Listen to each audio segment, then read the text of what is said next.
দেখো ছোট্ট ছোট্ট আম ধরেছে, এই দেখো দেখাচ্ছি সামনে কত সুন্দর আম ধরে আছে, কিন্তু একদম ছোট্ট ছোট্ট, হাত বাড়ালেই।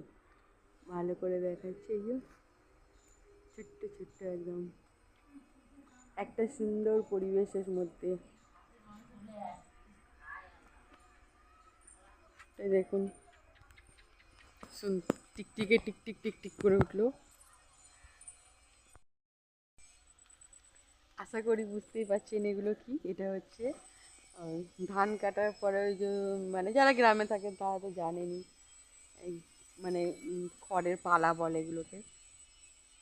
তো বিকেলের স্কুল আমি একটু ঘুম আসছিল না, তো ভাবলাম একটুখানি ঘুরে বেড়াই আর আমি আপনাদেরকেও শেয়ার করি, তাই জন্য একটু বেড়াচ্ছি ঘুরে।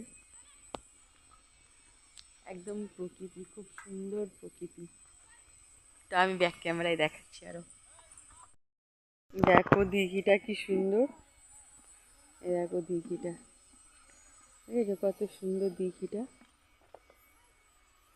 খুব সুন্দর একটা পরিবেশ, মানে খুব শান্ত যাকে বলা হয়, একদম শান্ত নিরিবিলি পরিবেশ। ওই দূরে ওইটা কুল গাছ, ওইটা দূরে একটা কুল গাছ, মানে এখানে শুধু গাছপালা ভর্তি।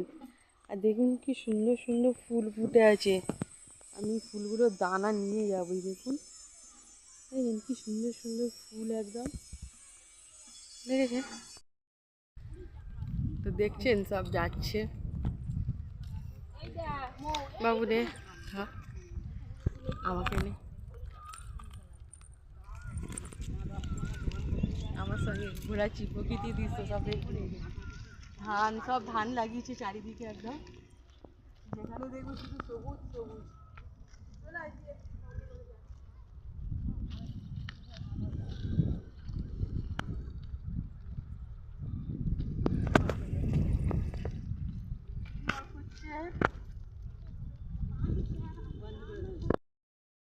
আমাদের ওখানে যেমনি শীতলা পুজো হয়, এখানে বলে সেই মাঠ পালুনি পুজো।